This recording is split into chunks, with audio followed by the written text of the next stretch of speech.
الحمد لله وحده والصلاة والسلام على من لا نبي بعد أما بعد فأعوذ بالله من الشيطان الرجيم بسم الله الرحمن الرحيم يا أيها الذين آمنوا كتب عليكم الصيام كما كتب على الذين من قبلكم لعلكم تتقون بسم الله الرحمن الرحيم عن ابن عمر رضي الله تعالى عنه قال رسول الله صلى الله عليه وسلم من صام رمضان إيمانا واحتسابا غفر له ما تقدم من ذنبه ومن قام رمضان إيمانا واحتسابا غفر له ما تقدم من ذنبه ومن قام ليلة القدر إيمانا واحتسابا غفر له ما تقدم من ذنبه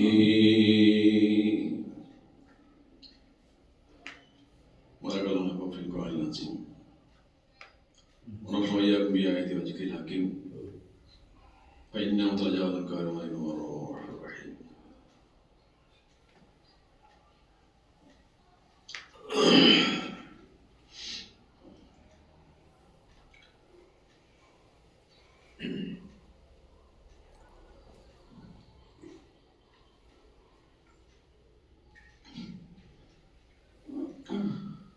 الحمد لله نحمده ونستعينه ونستغفره ونؤمن به ونتوكل عليه ونعوذ بالله من شرور أنفسنا ومن سيئات أعمالنا من يهده الله فلا مضل له ومن يضلله فلا هادي له ونشهد أن لا إله إلا الله وحده لا شريك له وأشهد أن محمدا عبده ورسوله الذي أرسله بالحق بشيرا ونذيرا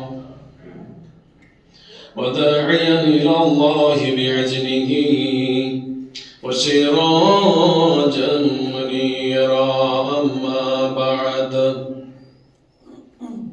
أما بعد فقد قال الله تعالى في كلامه المجيد والفرقانه الحميد أعوذ بالله من الشيطان الرجيم إن الله وملائكته يصلون على النبي يا أيها الذين آمنوا صلوا عليه وسلموا تسليما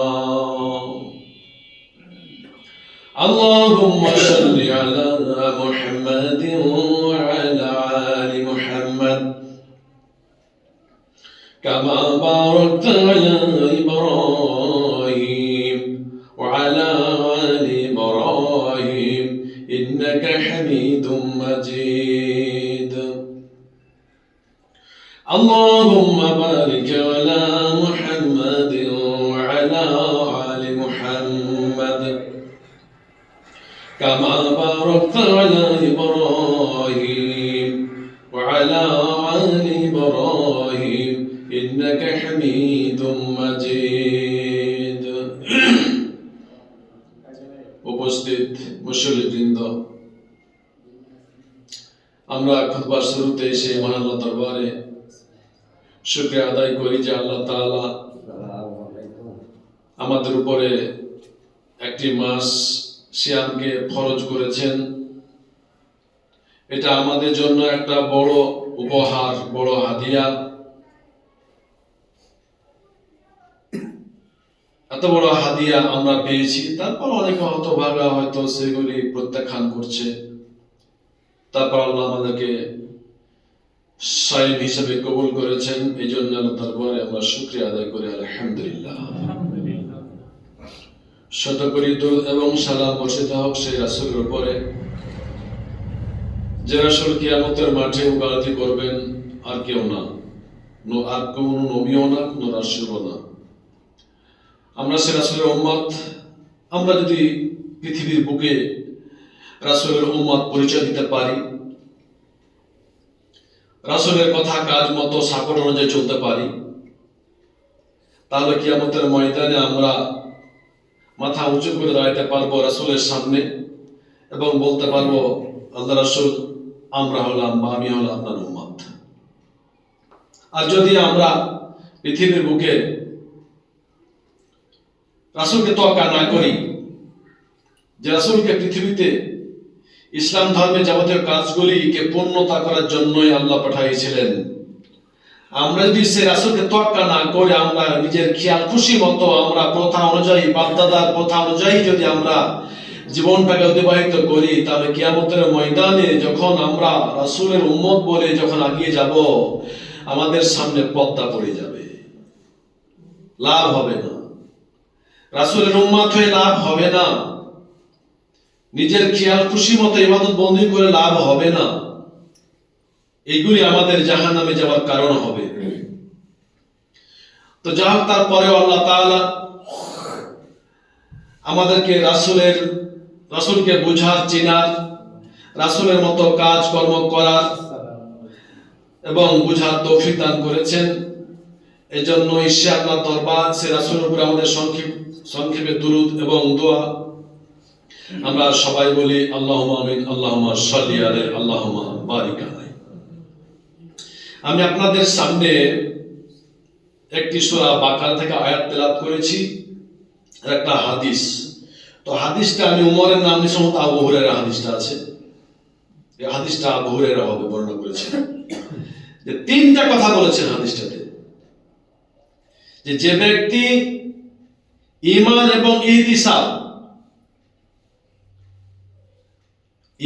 এবং ইহতিসাবের সহিত যে ব্যক্তি সিয়াম রাখবে, ঈমান ইহতিসাবের সহিত যারা তারাবি নামাজ পড়বে, ঈমান ইহতিসাবের সহিত যারা লাইলাতুল কদরকে পাওয়ার জন্য অপেক্ষা করবে, তিনটা কথা বলেছেন।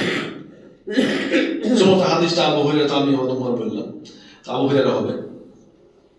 তো এই তিনটা কথা বলেছেন যে এই তিনটা জিনিস যারা এই শর্তকে মেনে, দুইটা শর্ত, আসলে এই রমজান মাসে মানুষের জীবনের গুনাহ মাফ হয়ে ঠিক,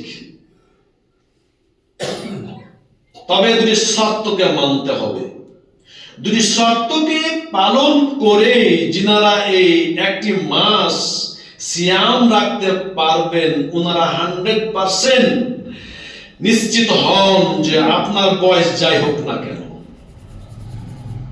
আপনার বয়স যাই হোক না কেন, আর আপনি যা পাপ করে থাকুন না কেন, শুধু একটা পাপ বাদ দিয়ে, সেটা হচ্ছে হাক্কুল ইবাদ, মানুষের হক, মানুষকে কষ্ট দেওয়া, হক নষ্ট করা বাদ দিয়ে যদি শিরকের মতো গুনাহ করেন, তাও আল্লাহ ক্ষমা করবেন যদি সে নিয়ম ফলো করতে পারেন। কিন্তু আমি আগে বলেছিলাম যে কেউ যদি পাহাড় পরিমাণ গুনাহ করে মরে, সে গুনাহর সাথে যদি শিরকের গুনাহ মিশ্রিত না থাকে, তাহলে আল্লাহ দয়াতে সেগুলো ক্ষমা করে দিতে পারেন। কিন্তু সেই পাপের সাথে যদি শিরকের গুনাহ মিশ্রিত থাকে, তাহলে সেই পাপ আল্লাহ গুনাহ করবে না, মাফ করবে না। এটা বলেছিলাম। কথাটা বুঝতে হবে যে শিরকের গুনাহ বা অন্য গুনাহ নিয়ে উঠলে ক্ষমা হবে না, কিন্তু যদি আপনার শিরকের গুনাহ করেছেন, মরার আগে কিয়ামতের মাঠে উঠার আগে তওবা করে নিয়েছেন, তাহলে কিন্তু আপনি মাফ। তাহলে এখানে বোঝা যাচ্ছে হাদিস থেকে যে তিনটা কথা বললেন, যে যে ব্যক্তি ঈমান এবং ইহতিসাবের সাথে সিয়ামের মাসটাকে অতিবাহিত করতে পারবে, এই রহমত বরকত নায়াতের মাসটা, আমরা কিন্তু এই মাসটাকে ভাগ করে ফেলেছি, ভাগ নাই, গোটা মাসটাই রহমত বরকত নায়াতের মাস, মাগফিরাতের মাস। তো এই তিনটা কথা বলেছেন, আমরা তিনটা জিনিস আমরা যদি ঠিক মতন ঈমান এবং ইহতিসাবের সাথে, দুইটা ঈমান এবং ইহতিসাব দুইটা শর্ত আল্লাহ বেঁধে দিলেন। হ্যাঁ, তোমাদের একটি মাস সিয়াম রাখলে তোমাদের জীবনের গুনাহ মাফ হবে, তোমার বয়স যাই হোক না কেন। যদি 80 বছর ধরে গুনাহ করে থাকো, যদি 70 বছর ধরে গুনাহ করে থাকো, 50 বছর ধরে গুনাহ করে থাকো, 100 বছর যদি গুনাহ করে থাকো, তাই সেই গুনাহের সাথে যদি হকুল এবার মানুষের হক নষ্ট, মানুষকে কষ্ট দেওয়া, মানুষের হক নষ্ট করা গুনাহ না থাকে, তাহলে রমজান মাস শেষ হওয়ার সাথে সাথে আপনি নিশ্চিত থাকে যে আপনার পাপ একটাও নাই, আপনি গুনাহমুক্ত হয়ে গেছেন। এই নাম হচ্ছে ঈমান। আর কি সুযোগ নেবেন? তবে আমাদের বাঁচতে হবে মানুষের, এটা কিন্তু ভয়ঙ্কর জিনিস, এটা আল্লাহ অধিকার রাখে না। যদি কিয়ামতের ময়দানে মানুষের হকের কারণে আপনি জাহান্নাম যেতে হয়, যদি আল্লাহ অনুরোধ করেন, আল্লাহ বলছেন না, এটা আমার হাত নেই, সেখান থেকে উদ্ধার হয়ে আসতে হবে। তা আমরা যদি শুধু মানুষের হক থেকে যদি আমরা বঞ্চিত থাকতে পারি, যত বড় পাপ হোক না কেন, আল্লাহ কিন্তু আমাদের সেই পাপগুলি ক্ষমা করার জন্য ধাপে ধাপে ধাপে ধাপে বাদ সৃষ্টি করে রেখেছেন। দেখেন, একটা ধাপ হচ্ছে 5 ওয়াক্ত নামাজ। আপনি জোহরের নামাজ থেকে শুরু করে আসর নামাজ পর্যন্ত এই মধ্যখানে যদি আপনি ছোট গুনাহ করে থাকেন, তাহলে ওযু করা, নামাজ পড়ার সাথে সাথে গুনাহ শেষ। তারপরে মাগরিব, আসর থেকে মাগরিব পর্যন্ত এই ফাঁকা সময়টুকুর মধ্যে যদি আপনি ছোট গুনাহ করে থাকেন, তাহলে আপনার ওযু নামাজের সাথে সাথে শেষ। এইভাবে 5 ওয়াক্ত নামাজ। তাই এক ওয়াক্ত থেকে অন্য ওয়াক্ত নামাজ, এই 5 ওয়াক্ত নামাজ হচ্ছে গুনাহের কাফারা। এরপর আসি, তারপর আরেকটা বাদ, যদি এই 5টা বাদ টপকে গুনাহ চলে যায়, তাহলে আরেকটা বাদ, সেটা হচ্ছে কি এক জুমা থেকে আরেক জুমা। আজকে আপনি জুমার নামাজ পড়লেন, আল্লাহ যদি বাঁচিয়ে রাখে, এই সামনে জুমা আসা পর্যন্ত এই 7 দিন এই মধ্যখানে আপনি যদি কোনো যত সাগিরা গুনাহ করবেন, সামনে জুমা যখনই পড়বেন, পড়ার সাথে সাথে শেষ। এরপর তাহলে 5 ওয়াক্ত নামাজ গেল, এক জুমা থেকে আরেক জুমা গেল। যদি এরপরও যদি এক একটু পাপ যদি চলে যায় লাভ মেরে, তাহলে এবার রমজানে ধরা পড়বে, এক রমজান থেকে আরেক রমজান।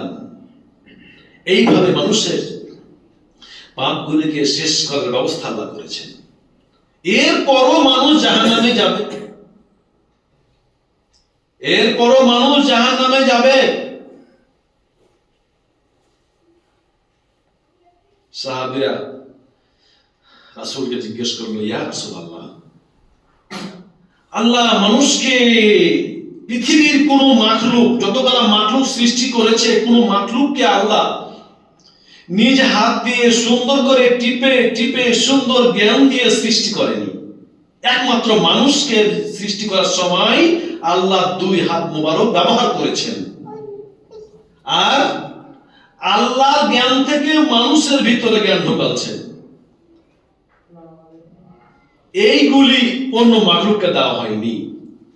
শুধু এখান থেকে শেষ নয়, আল্লাহ মানুষকে লালন পালন করেন, দেখাশোনা করেন, রুজির ব্যবস্থা করেন, অসুস্থের সময়, বিপদের সময় সাহায্যের জন্য ছুটে আসেন। এত গালা করার পরও আল্লাহ কিভাবে তার গোলামগুলিকে জাহান্নামে দিবে? আল্লাহ রাসূল বললেন, শুনে নাও সাহাবীরা, আল্লাহ তার এই বান্দাগুলিকে জাহান্নামে দিতে পারবে না, জাহান্নামে দিবে না, কিন্তু সে আল্লাহর গোলামগুলি জাহান্নামের দিকে নিজেই দৌড়াবে। জাহান্নামের দিকে নিজেই দৌড়াবে। তো যাও, আজকে আমার বিষয় হচ্ছে সিয়াম। একটু টুকিটাকি সিয়ামের মাসে রোজ নামাজের বিষয়টা একটু আলোচনা তো থাকছেই, তারপরে আমার মূল উদ্দেশ্য হচ্ছে দান। রমজান মাসের দানের যে মজা অন্য মাসে আর পাওয়া যাবে না। আপনারা এই রমজান সম্পর্কে, সিয়াম সম্পর্কে আপনারা অনেক কিছু শুনেছেন, কিন্তু যদি আমার আলোচনাটা, এই সিয়ামের আলোচনাটা করতে করতে যদি কিছু থেকে যায় রমজানের পরে আলোচনা করি, তাও হয়তো হয়ে যাবে। কিন্তু এই দানের যে একটা মজা, দানের যে একটা বাড়তি ফজিলত, যদি শাওয়াল মাসে চাঁদ উঠে যায় হাত ছাড়া হয়ে যাবে। তাহলে আপনাদের সামনে কিছু দানের যে কি মজা, দানের যে কি সুযোগ, দানের যে কি ফজিলত, সে বিষয়ে একটা আপনাদেরকে বুঝাতে হবে। তারপর বুঝার পরে আপনার বিবেককে একটু জিজ্ঞেস করবেন। আপনার বিবেককে জিজ্ঞেস করবেন যে ও মন, আমাকে দান করতে হবে কি না আছে। মনই বলে দেবে যাহা দরকার আছে। আসলে মানুষ বুঝবে, সব মানুষ না বুঝলে অধিকাংশ মানুষ বুঝবে, কিন্তু আজকে আমাদের মতন আলেম ওলামা মানুষকে বুঝাতে পারছি না। বুঝাতে না পারার কারণেই মানুষ বুঝছে না। আবার মানুষ বুঝেও বুঝে না, এটাও ঠিক আছে। আমি হয়তো এর আগে বলেছিলাম যে ছাত্রদেরকে শিক্ষক লেখাপড়া শিখায়, তারপরের দিন সে পড়াটি তাকে ধরে, তারপর ছাত্র যদি সে পড়াটা না পড়ে, তাহলে শুধু ছাত্রটা একাই দোষী নয়, এর সাথে শিক্ষকও দোষী। কারণ ছাত্রটাকে শিক্ষক সঠিকভাবে বুঝাইতে পারেনি, অক্ষম হয়েছেন, এই জন্য সে পড়াটা রেডি করে আসতে পারেনি। এখন একটা ছাত্র, একটা টিচার 100 জন 90 জন ছাত্রর সামনে টিচিং দিবে। টিচার ওই ব্যক্তি হবেন যিনি ছাত্রদের মুখ দেখে বুঝে দিতে পারবে যে কোন ছাত্রটা, কোন ছেলেটা, কোন মেয়েটার মনোযোগ আমার দিকে আছে, আর কোন ছেলেটার নাই, মুখ দেখলেই বুঝতে পারবে, তখন তাকে সজাগ করে দেবে। তো যাও, অনুরূপ ভাবে আজকে আমরা খুতবায় দাঁড়িয়ে অনেক কথা বলে ফেলি, কেউ বুঝে বলি, কেউ না বুঝে বলি। অবশ্যই না বুঝে বলি, না হলে কোরআন এক আর হাদিস এক, আল্লাহ এক, রাসূল এক, এত কেন মতভেদ? মুসলমানদের মধ্যে এত কেন মতভেদ, এত কোন দল, এত কোন মত, এত কোন চলার রাস্তা মাজা? আসলে অবশ্যই কোন আলেম কোরআন এবং হাদিসকে ছাঁটাই বাছাই করে সঠিক জিনিসটা তুলে ধরার চেষ্টা করছেন। আর কিছু আলেম নিজের নামকে প্রকাশ করার জন্য, নিজের স্বার্থকে সিদ্ধির জন্য, নিজের পেট এবং নিজের সম্পদের লোভে আজকে এরকম উল্টা পাল্টা বকছে। কারি মাথাটা বিক্রি করে দিয়েছে ইহুদির কাছে, কেউ কোন আলেম মাথাটা বিক্রি করে দিয়েছে খ্রিস্টানদের কাছে, হিন্দু বৌদ্ধ, এভাবে আমাদের শেষ। হাদিস কোরআন কোনদিন মিথ্যা নয়। যুদ্ধের জয় পরাজয়, অস্ত্রের ঝঞ্ঝানি, সংখ্যা বৃদ্ধি, কথা বললেন না কত জুম্মা, এভাবে আমার লাইনটা কেটে গেছে।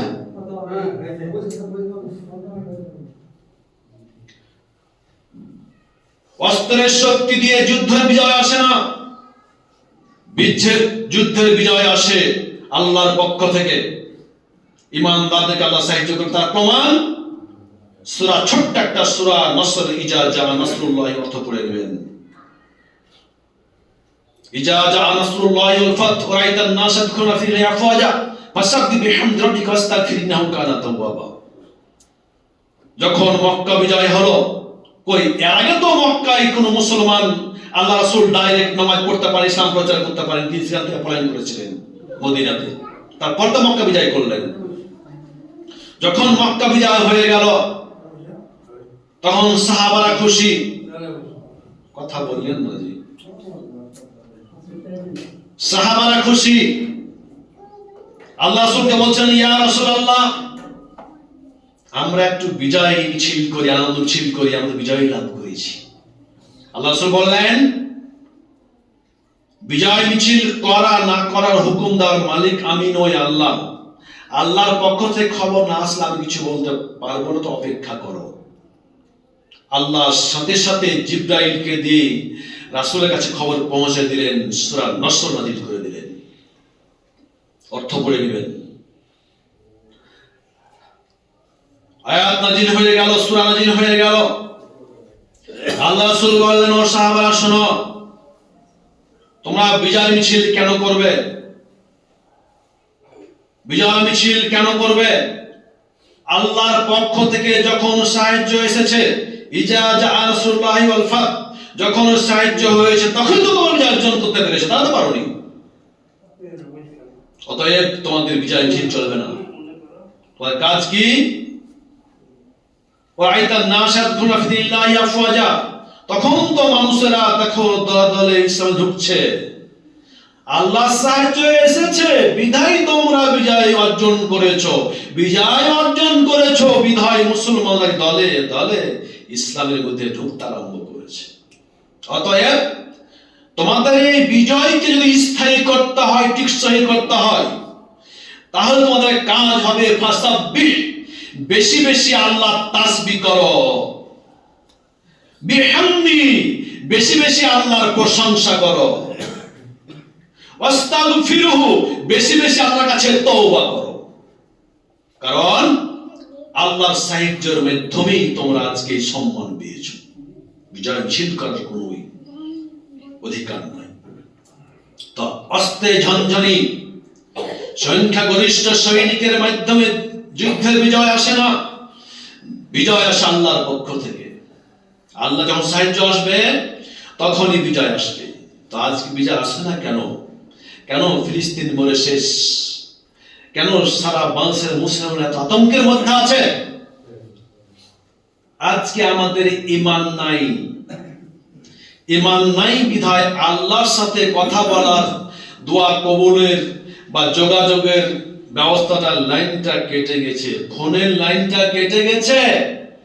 আল্লাহর সাহায্য আসছে না, এই জন্যই আমরা পরাজিত, আমরা লাঞ্ছিত। কেন আজকে মুসলমান লড়াই চলবে? আল্লাহ বলেনি ওয়াতাসিমু বিহাবিল্লাহি জামিআ লা তাফাররাকু,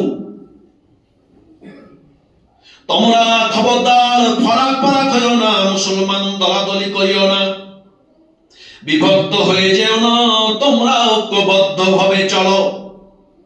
তো আজকে কেন পাকিস্তান আফগানিস্তানের মানুষকে হত্যা করে? কাকে সাহায্য করবে আল্লাহ? আজকে মুসলমানদের বিরুদ্ধে বিধর্মীদের বিভিন্ন ষড়যন্ত্র, নাকি মুসলমানরাই উগ্রবাদী, মুসলমানরাই হচ্ছে জিএমবি, মুসলমানরা মানুষকে হত্যা করছে, এরাই খুনি। মানুষকে বোঝা ছাড়া আমরা পাগল, অশিক্ষিত মুসলমান বুঝে নিচ্ছি। আমরা একটু চিন্তা করেও দেখি না। একটু দেখেন তো, সারা পৃথিবীতে মানুষ হত্যা করছে কারা? শান্তিপ্রিয় কারা? কোথায় কেন আপনার ভুলে যাচ্ছেন? যারা বাইরে আছেন পিছনে আগে চলে আসেন, একটু খেয়াল করে দেখবেন। তো যা হোক, আমার বিষয় হচ্ছে সিয়ামের বিষয় আলোচনা করব, তার সাথে কিছু দানের কথাও আসবে, দরকার আছে। তো এই যে সিয়াম, আমরা হজ করলে মানুষেরা কি বলে? হাজি বলে ডাকবে, হাই সাহেবের ছেলেকে হাই সাহেবের ছেলে বলে ডাকবে। কেউ যদি আপনার কোনো মাদ্রাসায় প্রতিষ্ঠানে ডোনার হয়, জমি টাকা দান করে, তাহলে তার কি বলা হয়? দানবীর বলা হবে। এইভাবে নামাজ পড়লে বলবে এই গ্রামে 5টা নামাজ পড়ে, 5টা মুসল্লি আছে, তাহলে নামাজ পড়লে মুসল্লি বলবে। তো সিয়াম করে কি লাভ হবে? তো আল্লাহ বলছেন, ও শোনরে, যেই সমস্ত মানুষেরা আমার গোলামেরা পৃথিবীর বুকে আমি আল্লাহর কথা তোমরা মেনে নিয়েছো, আমি আল্লাহকে বিশ্বাস করে নিয়েছো, আমার নবীকে বিশ্বাস করে নিয়েছো, আমার নবীকে নবীর কথাগুলি মেনে নিয়েছো। আর তোমরা যারা আমার আখিরাতের বিচার, আখিরাতকে তোমরা বিশ্বাস করে নিয়েছো, জাহান্নামের ভয় তোমাদের ভিতরে যাদের ঢুকে গেছে, বেহেশতের লালসা যাদের ভিতরে ঢুকে গেছে, কবরের ভয় যাদের ভিতরে ঢুকে গেছে, যারা এই সমস্ত জিনিসগুলি বিশ্বাস করে নিয়েছো, ইয়া আইয়ুহাল্লাযীনা আমানু, তোমরাই হলে ঈমানদার। অতএব আমি আল্লাহ তোমাদেরকেই বলছি, ইয়া আইয়ুহাল্লাযীনা আমানু, হে ঈমানদারের দল, কুতিবা আলাইকুমুস সিয়াম, তোমাদের উপরে সিয়ামকে আমি বাধ্যতা করে দিলাম, অবশ্যই তোমাদেরকে সিয়াম পালন করতেই হবে, বিনা ওজর ছাড়া সিয়াম ছাড়া চলবে না। যতবেলা আল্লাহর পক্ষ থেকে হুকুম এসেছে তার মধ্যে একটা হচ্ছে সিয়াম। সিয়াম তোমাদের রাখতেই হবে। এখন যদি আমরা আল্লাহকে জিজ্ঞেস করি, ও মাবুদ, এই যে সিয়ামটা না খাওয়া ইবাদত, নামাজ পড়লে আমরা হাত বেঁধে তাকবীরে তাহরিমা বলার সঙ্গে সঙ্গে সারেন্ডার হয়ে যাই, আল্লাহু আকবার, আল্লাহ তুমি সব চাইতে বড়, তোমার চাইতে মহান কেহ নাই, আমি সারেন্ডার হয়ে গেলাম। তাহলে তাকবীরে তাহরিমা যখনই বাঁধলাম তখনই সারেন্ডার হয়ে গেলাম। এরপর তোমার সাথে কথা শুরু হয়ে গেল, সূরা ফাতিহা পড়লাম, অর্ধেক তোমার কথা অর্ধেক গোলামের কথা শুরু হয়ে গেল। রুকুতে গিয়ে তোমার নাম সুবহান রাব্বিয়াল আযীম পবিত্র ঘোষণা করছি, যিনি সবচাইতে মহান আযীম।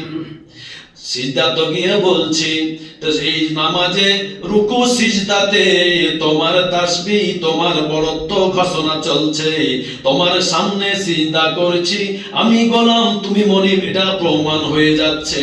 তাই নামাজ পড়লে এইটুকু বোঝা যাচ্ছে। কিন্তু রমজান মাসে সিয়ামটা আমাদের উপরে ফরজ করে দিলেন, এখানে তো কোনো আপনার কিছু নাই, শুধু খেতে পাবো না, পান করবো না। কি হচ্ছে? আপনার কি হচ্ছে, আমাদের কি হচ্ছে, কি লাভ হবে, এবং এইগুলি আমরা কিভাবে করব? প্রথমে আল্লাহ বললেন তোমাদের উপরে সিয়াম ফরজ করা হলো যারা ঈমানদার, ঈমানদার বা মুমিন, তাদের উপরে সিয়ামটা ফরজ করেছেন, আর কারো উপরে নাই, খাস করে আল্লাহ বলেছেন। কেন বললেন? যারা ঈমানদার, যারা মুমিন, এরা শুধু ভালো কাজ করে, মন্দ কাজ করে না, এই জন্য এরা হচ্ছে মুমিন। আর এই জন্য আল্লাহ মুমিনকে ডেকে বললেন যে তোমাদের উপরে সিয়ামটা আমি দিলাম।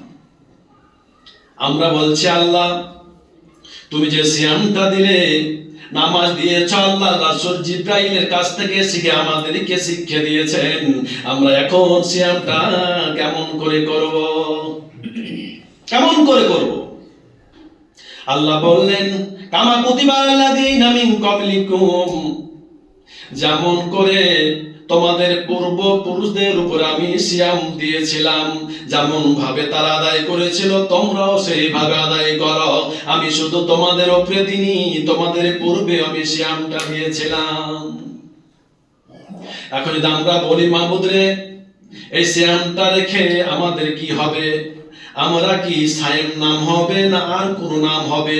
হজ করলে হাজি বলে ডাকবে, নামাজ পড়লে মুসল্লি বলে ডাকবে, দান করলে দানবীর বলে ডাকবে, তো সিয়াম পালন করলে আমরা কি হব? আল্লাহ বললেন, লাআল্লাকুম তাত্তাকুন, তোমাদের ডকুমেন্ট হয়ে যাবে, তোমাদের নাম হয়ে যাবে মুত্তাকিন। সিয়াম রাখলে কি হব? আমরা মুত্তাকি হয়ে যাব। আল্লাহ বললেন, মুত্তাকি হয়ে কি লাভ হবে আমাদের? আমরা আল্লাহকে বলছি, আল্লাহ মুত্তাকি হয়ে আমাদের লাভ কি হবে? আল্লাহ বলে ইন্নাল মুত্তাকিনা মাফাজা, যতজন মুত্তাকি ডিগ্রিটা লাভ করবে, একজন বিসিএস ক্যাডার হলে ফার্স্ট ক্লাস অফিসার হয়, একজন ব্যক্তি যদি সিয়াম রাখে সে ব্যক্তি মুত্তাকি হবে। মুত্তাকি হয়ে তার কি লাভ হবে? মুত্তাকি হয়ে বড় চাকরি হবে নাকি? এই মুত্তাকি বড় ডিগ্রিটা না অর্জন করে সেই বড় অফিসার হবে নাকি? আল্লাহ বলছেন না না, ইন্নাল মুত্তাকিনা মাফাজা, যতজন ব্যক্তি মুত্তাকি ডিগ্রি হাতে পেয়ে যাবে ততজন ব্যক্তি সফল হয়ে যাবে, মানে জান্নাতি হয়ে যাবে। তো আল্লাহ তাআলা দেখেন, প্রথমেই বললাম যে আল্লাহ নিজ হাতে মানুষকে সৃষ্টি করেছে, কোন মাখলুককে সৃষ্টি করেনি। নিজের জ্ঞান থেকে মানুষকে জ্ঞান দিয়েছে, কোন মাখলুককে জ্ঞানটা দেওয়া হয়নি। এই মাখলুককে জান্নাত দিবে, জাহান্নাম দিবে না, এই জন্যই 5 ওয়াক্ত নামাজ যোহর থেকে আসর, আসর থেকে মাগরিব, এই 5গুলিকে শেষ করবে। এরপর 5 যদি অতিক্রম করে চলে যায়, এক জুমা থেকে আরেক জুমাকে শেষ করবে। এরপর যদি 5 টপকে চলে যায়, তাহলে এক রমজান থেকে আরেক রমজান শেষ করবে। তো আল্লাহ মানুষকে জান্নাতে দেওয়ার জন্যই এই সিয়ামটার এইভাবে প্যাটার্ন করে নিয়ম কানুন দিয়ে আল্লাহ আমাদেরকে উপহার দিলেন। এটা আমাদের জন্য বড় উপহার।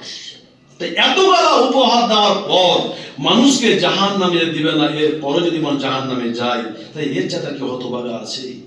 যাও, সিয়ামের অনেক কথা আছে, সামনের দিন বলবো। এখন আরেকটু যাই, আমাদের বড় একটা বিষয়, সেটা হচ্ছে দান। সেটা হচ্ছে দান। দেখেন, আমরা অনেকে কোরআনে দেখছি আকিমুস সালাত ওয়া আতুজ যাকাত। তাহলে মোটামুটি জোড়াভাবে বলেছেন আল্লাহ, দুইটা শব্দ জোড়াভাবে বলেছে প্রায় 70 জায়গায়। আমরা কিন্তু বলি 82 জায়গায়, এটা হয়তো আমাদের শোনা কথা, কিন্তু যদি বেশি গবেষণা করে বলে দেখেন তো জোড়া কথা না, আকিমুস সালাত নামাজ পড়ো আর যাকাত দাও, এইভাবে মোটামুটি দুটা কথা একই সাথে বলেছে 70 জায়গায় পাবেন। আর সিঙ্গেল ভাবে নামাজের কথা বলেছেন মোটামুটি 8-10 জায়গায়, প্রায় 80-82 জায়গায় নামাজের কথা আছে, আর প্রায় 70 জায়গায় এই যাকাতের কথা আছে। তাহলে আল্লাহ জোড়া করে বললেন যে নামাজ পড়ো, কায়েম করো, আর দান কায়েম করো। এখানে যাকাত মানে দুটাই বুঝায়, দানও বুঝায়। মানে পৃথিবীর যাবতীয় ভারসাম্য রক্ষা করতে হলে দানের দরকার আছে। এই জন্য দান খুব গুরুত্বপূর্ণ বিষয়। আলোচনা গেলে বুঝতে পারবেন, সময় তো অল্প, তারপরে যতটুকু তুলে ধরবো, তারপরে পরে জমা তো আছেই। তাহলে আল্লাহ বললেন জোড়া করে কয়টা জিনিস? দুটা জিনিস, নামাজ কায়েম করো আর দান করো, যাকাত দাও। এখন যদি আমরা মনে করি যে দান করতে পারবো না, মাল কমে যাবে, জমি কমে যাবে, আমরা শুধু নামাজটা পড়বো, ওটা করব না। অধিকাংশ আলেম ওলামা চিন্তা ভাবনা করে ফতোয়া বের করেছেন, যে ব্যক্তি দান করে না, শুধু নামাজকে কায়েম করে 5 ওয়াক্ত সঠিকভাবে, এই ব্যক্তি দুর্বল ঈমানের লোক, এর পূর্ণ ঈমান নাই। কেন নাই? যে আল্লাহ যেহেতু বলেছেন জোড়া করে, একই জায়গাতে জোড়া কথা, সিঙ্গেল বলেনি, 70 বার। আসলে আমরাও যেটা গুরুত্বপূর্ণ কথা 1 বার 2 বার 3 বার পর্যন্ত বলি। তো আল্লাহ নামাজটা খুব গুরুত্বপূর্ণ বিষয়। কেন গুরুত্বপূর্ণ বিষয়? যে যাবতীয় ইবাদত বন্দেগী কবুল হওয়া না হওয়া ডিপেন্ড করে নামাজের উপরে। নামাজ যদি কবুল হয়ে যায়, বাকি ইবাদতগুলি অটো এমনি কবুল হয়ে যাবে। এই জন্য নামাজ খুব গুরুত্বপূর্ণ বিষয়। এই জন্য আল্লাহ বারবার নামাজের কথা বলেছেন। এরপরে আমাদের ঈমানকে, আমাদের সম্মানকে, সম্মানিত জান্নাত পেতে হলে দানের দরকার আছে, এবং পাপ ক্ষমা হতে হলে, বিপদ থেকে মুক্ত হতে হলে, আল্লাহর রাগ কমিয়ে দিতে হলে, আল্লাহকে খুশি করতে হলে একটা রাস্তা, সেটাই হচ্ছে দান। পাপ মুক্ত, গজব মুক্ত, আল্লাহর রাগ, গজব মানে আল্লাহর রাগ, আল্লাহর রাগ মুক্ত, এগুলা করার হাতিয়ার হচ্ছে দান। এই জন্যই দানের, নামাজের পরে দানের কথা বলা হয়েছে। আর আল্লাহ বললেন জোড়া করে যে তোমরা নামাজ পড়ো, দান করো। আমরা যদি বলি না দান করব না, শুধু নামাজ পড়বো, তাহলে আপনার ঈমান দুর্বল, আপনার ঈমান অর্ধেক। তো দুটাই করতে হবে। দানের ফজিলত অনেক, দানের ফজিলত অনেক। এখন যদি আমরা বলি বা আপনারা জিজ্ঞেস করি, ভাই বলেন তো পৃথিবীর মধ্যে সবচেয়ে দামি জায়গা বা সুন্দর জায়গা কোনটা? তো আপনারা হয়তো বলবেন যে লন্ডন শহরটা, ওটাই সবচেয়ে সুন্দর হবে। আবার কে বলবেন আমেরিকা, কে বলবেন চীন, হয়তো কে বলবেন ফ্রান্স, ইটালি, এক একজন এক এক শহরের কথা বলবেন। হয়তো আমরা যারা বিদেশ যাইনি, ঢাকা দেখেছি, হয়তো কেউ ঢাকার কথা বলবেন। এটা আমাদের নজরের বিবেকের কথা। এখন যদি আল্লাহকে জিজ্ঞেস করি, আল্লাহ তুমি বলো যে পৃথিবীর মধ্যে সবচেয়ে সম্মানী জায়গা, দামি জায়গা, সুন্দর জায়গা, নিরাপদ জায়গা কোনটা? আল্লাহ বলবেন আমার বাড়ি, আমার বাড়ি, আমার ঘর সবচেয়ে দামি, সবচেয়ে সম্মানজনক সুন্দর জায়গা। তাহলে মসজিদটা হচ্ছে আল্লাহর বাড়ি। দলিল আল্লাহ দোস্ত ইব্রাহিম খলিল, উনি যখন প্রিয় স্ত্রী এবং সন্তান ইসমাইল আলাইহিস সালামকে, দুইজন প্রিয় আত্মীয়কে, স্ত্রী এবং সন্তানকে কাবার পাশে যখন রেখে চলে আসলেন, আসার পরে আল্লাহর কাছে দোয়া করছেন, ইয়া রাব্বাল আলামিন, আমার দুইটি আমার পরিবার, একটা আমার প্রিয় সন্তান, আমার একটা বিবি, দুইজনকে তোমার বাড়ির পাশে, তোমার ঘরের পাশে রেখে চলে আসলাম। আমার এই দুইটা পরিবারকে তুমি খাবার অভাবে, পানির অভাবে এবং জনশূন্যর কারণে আমার দুইটি পরিবারকে তুমি ধ্বংস করে দিও না। এখান থেকে প্রমাণ হলো যে আল্লাহর নজরে সবচাইতে প্রিয় জায়গা হচ্ছে মসজিদ। আল্লাহ রাসূল যখন মক্কা থেকে মদিনায় চলে গেলেন, মদিনায় যাওয়ার পরে সাহাবীদেরকে সঙ্গে করে এলাকা এলাকা, অলিগলি, রাস্তা তিনি ঘোরাফেরা করছেন। একটা জায়গা সুন্দর মনে হলো, মিডিল জায়গা পছন্দ হলো। আল্লাহ রাসূল বললেন, ও গ্রামবাসী তোমরা একটু আগিয়ে আসো, এই জায়গাটা, এই জমিটা কোন ব্যক্তির? ওই স্থানীয় গ্রামের মানুষেরা, মদিনার লোকেরা বলল, ইয়া রাসূলুল্লাহ, যে জমিটা কথা আপনি বলছেন, এই জমিটা কোনো ধনী ব্যক্তির নয়। মদিনার মধ্যে অনেক ধনী মানুষ আছে, অনেক জমিদার, খেজুর বাগান, টাকা পয়সাওয়ালা, অনেক লোক, ধনী বাড়ি গাড়িওয়ালা লোক আছে, কিন্তু এই জমিটা হচ্ছে এক দুইজন এতিমের। এরা খুব গরিব মানুষ, অল্প বয়সে পিতাকে হারিয়ে গেছে, অভাবী মানুষ, অভাবী ছেলে। আল্লাহ রাসূল বললেন, তাহলে যে এতিম মানুষ, এদের সাথে কোনো কথা বলা যাবে না, এদের ওলিকে সঙ্গে করে ডাকি বা মালিককে সঙ্গে করে ডাকি। তখন গ্রামের লোক দিয়ে ওই বাচ্চা দুটোকে সঙ্গে করে, তার মালিক চাচা হোক আর মামা হোক, সঙ্গে করে আসলো। এসে বাচ্চা দুটা সুন্দর রাসূলকে সালাম দিচ্ছেন, আসসালামু আলাইকুম ইয়া রাসূলুল্লাহ। রাসূল সালাম গ্রহণ করলেন। তো বললেন, এই জমিটা কার? এতিম বাচ্চা, ছোট বাচ্চা, কথা বলতে পারে না, বলছে, হুজুর আমরা দুই এতিম ভাইয়ের। তো ওর চাচাকে বলছে যে, ভাই আপনার তো ভাতিজা দুটা এতিম, এত জ্ঞান নাই, এদের সাথে কথা বলে লাভ হবে না। তো এই জমিটা একটা মসজিদ তৈরি করব। তো এই যে মসজিদ, বর্তমান মদিনার মসজিদ, এই মসজিদটা আমি তৈরি করব, তো দাম কত নেবেন? দাম কত নেবেন? ওই বাচ্চাটা লাভ দিয়ে বলছে, হুজুর এই মসজিদে আমরাও শরীক হব। আল্লাহ বলছেন, তোর শরীক কিভাবে হবে? ওই বাচ্চাটা বলছে, ইয়া রাসূলুল্লাহ, আমরা বড়দের মুখে শুনেছি, আমরা মসজিদে খুতবায় ইমামদের মুখে শুনেছি যে যে ব্যক্তি রুজির মালিক হচ্ছে আল্লাহ, আর যে ব্যক্তি এরকম মসজিদ মাদ্রাসায় দান করবে কিয়ামত পর্যন্ত সেই কবরে চলে শুয়ে থাকবে, কিন্তু তার কাছে ইনকাম বসে বসে পৌঁছিতেই থাকবে, যাকে বলা হয় সাদকায়ে জারিয়া। এত সুন্দর সুযোগ আমরা দুই ভাই এতিম হলেও গরিব হলেও এত সুন্দর সুযোগ আমরা আর ছাড়বো না। আল্লাহ রাসূল বললেন, বলো তোমরা কিভাবে শরীক হবে? ওই বাচ্চা দুটা বলল, ইয়া রাসূলুল্লাহ, আমরা দুটা ভাই এতিম হতে পারি, আমরা নাবালক ছোট্ট হতে পারি, কিন্তু আমাদের এই বিবেকটুকু আছে, আমরা এই জমিটুকু, এই আমাদের মদিনা শহরে অনেক ধনী আছে, অনেক জমি জায়গার লোক আছে, কিন্তু কোন জমিতে আপনার নজর পড়েনি, কারো জমি আল্লাহ গ্রহণ করেনি।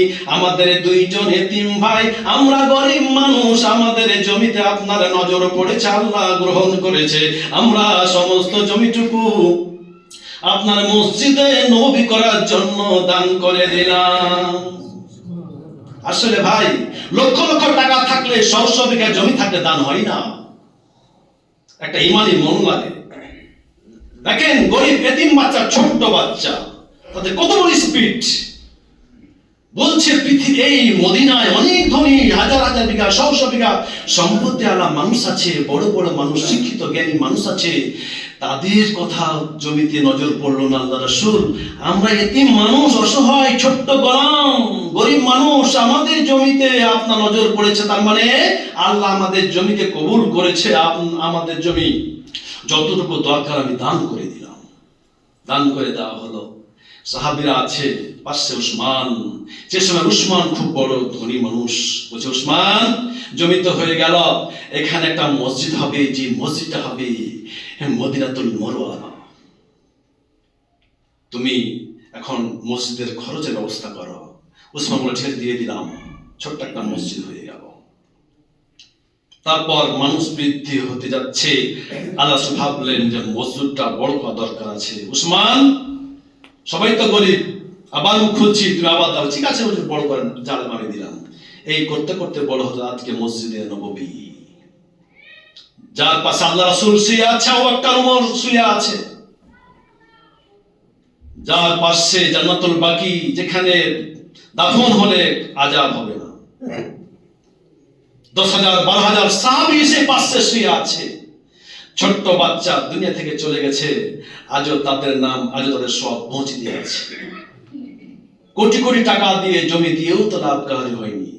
আসলে যিনাকে গ্রহণ করবেন, যিনা দান গ্রহণ করবেন, যিনা টাকা গ্রহণ করবেন, যার জমি গ্রহণ করবেন, তাকে আল্লাহ এই সুযোগটা দিবেন। তো যাই হোক, আজকে এখান থেকে সিরিজের সময় চলে আসলো, অনেক কথা ছিল। তো গত জুম্মাটা আমি একটু লাঞ্ছা হয়ে গেছিলাম পরিবেশের কারণে। আচ্ছা।